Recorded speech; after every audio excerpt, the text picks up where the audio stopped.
What's going on, everyone, and welcome to another video. Beard Vet Gamer, hello. It's been a little while. It's been busy. And it was a rough week. If you haven't seen the previous video, the last one I uploaded, go watch that because it just kind of shows, rehoming our dog, not having him around. It was very odd. It's been odd a little while, odd, I guess, couple of weeks. Yeah. Yeah, man, time goes by fast. Between that, the toddler, I started school again yesterday, 2 days ago now. Yeah, September. It's crazy. It's craziness. Life seems to just come out of nowhere all the time. But what I want to talk about a little bit today is the next gen, current gen situation around it all, because it's kind of crazy. It seems like it's a very odd, I guess, generation for this new generation. Yeah. So I want to start off with the fact that, for one, haven't done any Zelda videos for a while now. Yeah, it's been a hot minute, and partially is that system's not up here, but this bad boy, Switch Lite. So I obviously picked one up not too long ago, but I picked that up because a few things. For one, I have the new OLED model coming when that comes out, October 8th. Can't wait. New Switch, new Metroid. Oh, gonna be a good day. But so my wife has a Switch. It's just the regular one. I don't think it was the version 2 with a better battery. Then I had the launch Switch. And so I'm like, okay, obviously I'm not going to use my original Switch when I get the OLED model. There's no reason to. And so basically once my brother, he found out that I was getting the new one, he wanted to buy my old one to give to his son for his birthday, who's turning 5. So yeah, wanted to switch just so you can kind of bang it around a little bit, play with it quite a bit, and didn't have to worry about it because being brand new and all that. So I ended up selling him my old Switch, but I'm all like, well, I have my wife's Switch, and I'm like, but I was like, I want to try out the Lite. I've heard a lot of good things about it. I know over there, the Takeoff Running Twitch channel. If you haven't seen him, old Trevor over there, with the weekly recharge Nintendo show, some great stuff. If you haven't, check all his stuff out. But yeah, loves his Switch Lite, so I want to try it out. So here we are, and I will say I think it's awesome. It is great. It is definitely a little bit different, not having that screen, but I like the form factor a lot, and the D-pad, the just, I don't know, it just feels good. It feels solid. So having a little fun with that, but that comes with the fact that no dock on that, and so hence no live Zelda videos. I want to play finish Link to the Past, but here we are. But playing a lot of stuff. Yeah, I don't know. I always got big plans. It's just a matter of getting to them. But anyways, yeah. So there's that with Nintendo. Be excited. Can't wait for the new one to come out, and we'll talk about it.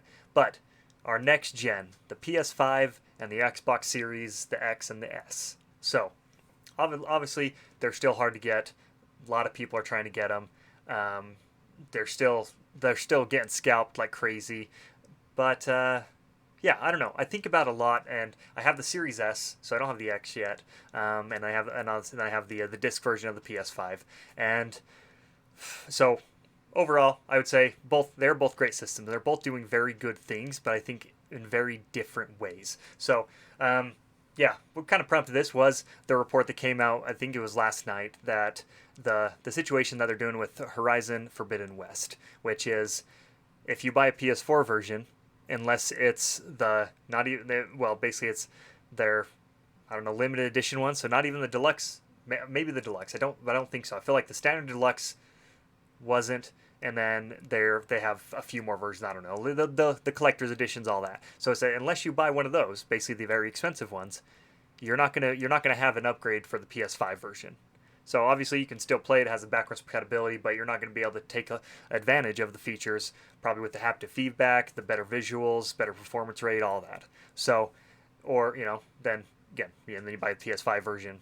There you go. Obviously you have it. So it's very, very odd, and honestly, in my opinion, it's a very stupid move. It's a very bad move on Sony's part, and I don't know. I honestly can't really even say I get it, because it's having that upgrade, even like the Final 7 remake upgrade, $20 that I paid, got the intergrade, got the new DLC, or the new the couple of missions. It was perfect. It's awesome, and you're making money, so it's not like you're just giving it away for free. They should have done that.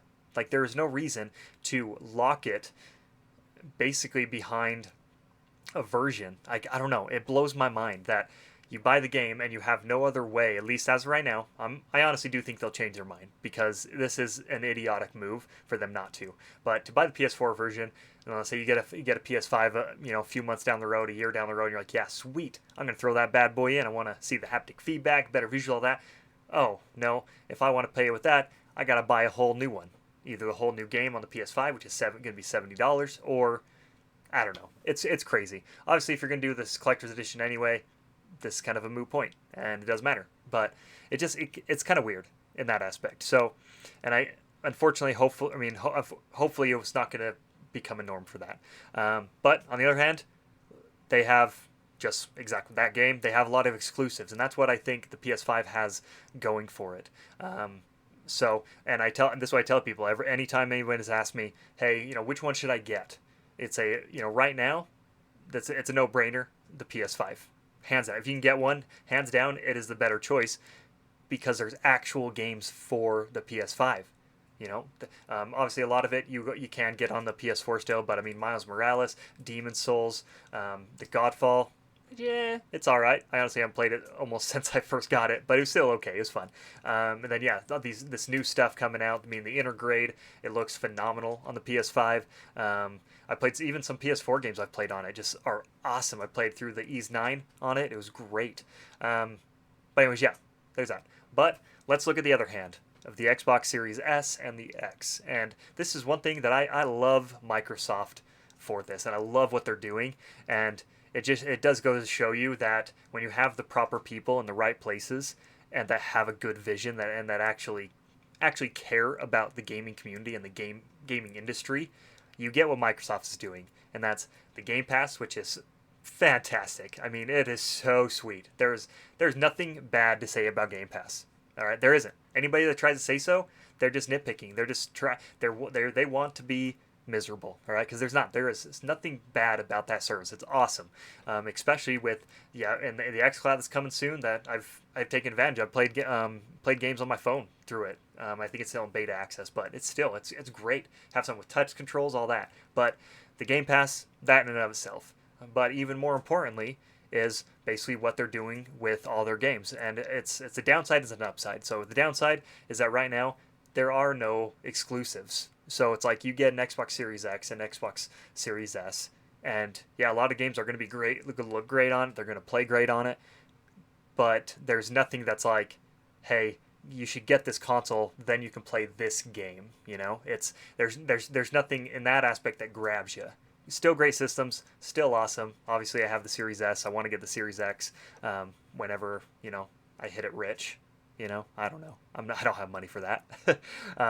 But so downside, no exclusive. But what they've said, and so far from what they've seen, kind of what they're doing with all their games right now, is that they're just optimizing them. So everything is backwards compatible, and their backwards compatibility, and this is their biggest thing. I mean, Microsoft and Xbox in general, they are hitting it out of the park with the backwards compatibility, their focus on making sure you can play as many games on as many consoles as you possibly can, and not letting that their retro side, I guess Xbox is retro now. It's weird to think about, but the original Halos, the Knights of the Old Republic, Blue Dragon, Lost Odyssey, Infinite Undiscovery, all these sweet games that you would have to have an older console for, and especially with some of the older consoles that weren't great. 360, come on. I mean, original Xbox was solid. 360 was, I mean, it was fantastic. I love that system, but it was a pretty horribly built system. Then the one, I honestly I like my 1S. I've never had any issues with it, but yeah, the Series S. I mean, it's been a great console. It runs great. It's not very loud, and yeah, I mean everything. Yeah, it's fun, but yeah.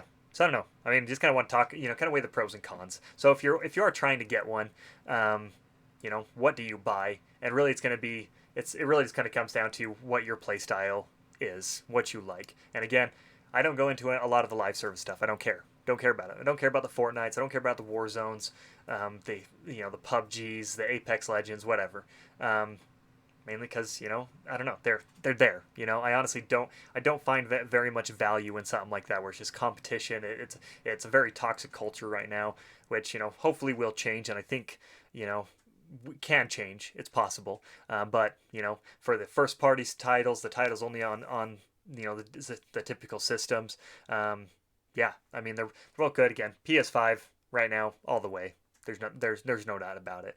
But as we go forward, and especially if Sony keeps on doing what they're doing the with the can upgrade kind of a thing, it's basically it's kind of like, well, it makes sense with what they're saying of, honestly, they don't care about backwards compatibility. So it is just going along with that. Obviously, backwards compatibility is nice. I've taken advantage of it a lot, but yeah. And with some of these games coming out for the Xbox, and that's the kicker. Some of the new ones, especially because they own Bethesda now, Starfield, Elder Scrolls 6, whenever that comes out. I mean, just the amount of Bethesda games that you have on the Game Pass right now. I mean, that's worth it to get that console. So again, it's kind of what you're wanting.